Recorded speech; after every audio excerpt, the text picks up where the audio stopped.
Hi everyone, in this video we'll look at multiplying rational expressions. So first we've got to remember some rules for multiplying fractions. If I have a fraction a over b times c over d, where both b and d are not equal to 0, well, I can figure out the value of this product by multiplying the numerators to get ac and the denominators to get bd. So my new fraction would be ac over bd, and that's the equivalent fraction for this product. So using our knowledge of simplifying rational expressions and our knowledge of simplifying and or multiplying fractions, we can come up with some rules for multiplying rational expressions. So the first thing that you're going to do is you're going to factor both the numerator and denominator, and that's to see if there's any simplifying we can do before we multiply. We're next going to state the restrictions, and then if possible we're going to simplify. So what do I mean by that? Well, let's think about x plus y, or let's use a single variable for this. Let's do x plus 1 over x plus 2 times x plus 2 over x plus 3. Well, if we think about when we multiply these rational expressions, where our numerator is going to be x plus 1 times x plus 2, our denominator would be x plus 2 times x plus 3. So there's a factor of x plus 2 in the numerator and denominator that we can divide out. So we can actually do that before we multiply to make our lives a little bit easier. And this is going to be equivalent to x plus 1 over x plus 3. We also need to state any restrictions. Because our original expression had a restriction that x cannot be equal to -2, otherwise it results in division by 0. We have to, this expression has to have the restriction that x cannot be equal to -2. So in this step that I'm reducing, I normally write out the restrictions that x cannot be equal to -2 and -3. That just reminds me of what the restrictions are, so I can write them at the end. So this expression is equal to x plus 1 over x plus 3, where x cannot be equal to -2 or -3.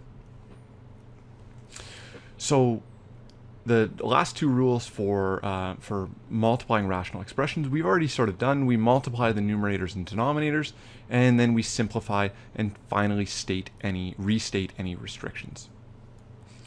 So let's look at a couple of examples. In example A, we have x over 8 times 2xy over x cubed. So the first thing that we're going to look to do is see if we can factor any parts of the expression. Well, the numerators and denominators of my fractions are already factored, so I don't need to do any factoring. But I can do some simplifying, and I can divide out some factors. If I look at my numerator, when I multiply the numerators of these two rational expressions, my new numerator is going to have two factors of x, because I'll have x times 2xy, which would be 2x squared y. And in my denominator, I've got 8 times x cubed, so my denominator is going to have 3 factors of x. So there's 2 factors of x that I can divide out, since there's 2 factors of x in the numerator and 3 factors of x in the denominator. So I can divide out these 2 factors of x, and in the denominator I'll have 1 factor of x left over. I have 1 factor of 2 that's going to divide out, and in the numerator I'll have no factors, 0 factors of 2, but I'll have 2 factors of 2 in the denominator, which is just 4. So this reduces to y over 4x. In the step that I reduce, I'm going to state any restrictions on the variable. So the restrictions are that x cannot be equal to 0, otherwise I have division by 0. After I simplify, I restate any restrictions. So this expression is equivalent to y over 4x, where x cannot be equal to 0. Let's look at another example, one that's a little bit more involved. In example B, I have 2a times b minus 3 over b squared minus 1 times b plus 1 over 3b squared minus 8b minus 3. So the first thing that I'm going to do is I'm going to look to factor. My numerators are already factored, so I just need to factor the denominators. I'll have 2a times b minus 3, and I can factor b squared minus 1 because b squared minus 1 is a difference of squares. It'll factor into the conjugate pair b plus 1 times b minus 1.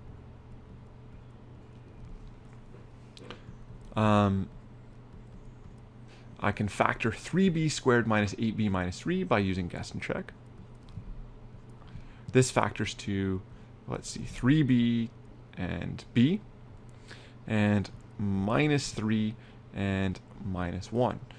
I can check that I factored this correctly by checking the middle term. My middle term is going to be minus b minus 9b, which is minus 10b, so I clearly made a mistake. As well, negative 1 times negative 3 definitely doesn't multiply to negative 3.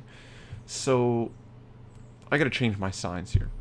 Let's see here. If I have positive 1 here, now I get a product that where plus 1 times negative 3 is going to give me the correct constant term. Let's check that the middle term is correct. Well, the middle term is going to be 1b plus 3b times negative 3. So I'll have 1b minus 9b, which is negative 8b. So I've factored this correctly. Now we can do some dividing out. And we can see if we can simplify this at all. But before we do that, let's state any restrictions on b. So here we have that b cannot be, from the first factor we have that b cannot be equal to minus 1. Because if b were negative 1, we'd get negative 1 plus 1, which is 0, which would result in division by 0. We also have that from this factor that b cannot be equal to positive 1. Because if b were positive 1, we'd get 1 minus 1, which is 0, and again we'd get division by 0. From the factor 3b plus 1, we'd get that b cannot be b cannot be equal to negative 1/3, because if b were negative 1/3, 3b plus 1 would be 0. Lastly, we have the restriction that b cannot be equal to positive 3. If b were positive 3, we'd have 3 minus 3, which is 0. Again, we'd have division by 0. So now that I've figured out what all of the restrictions are, I can go ahead and do some dividing out of factors. In my numerator, I'll have a factor of b plus 1. So that factor divides out, because it is a factor of both the numerator and denominator. I also have a factor of b minus 3 that's going to be a factor of both the numerator and denominator, which divides out. So this expression, it simplifies to 2a divided by b minus 1 times 3b plus 1. And where b cannot be equal to negative 1 minus 1/3, 1 or 3. So those are the restrictions on b. In the next video, we'll look at dividing rational expressions.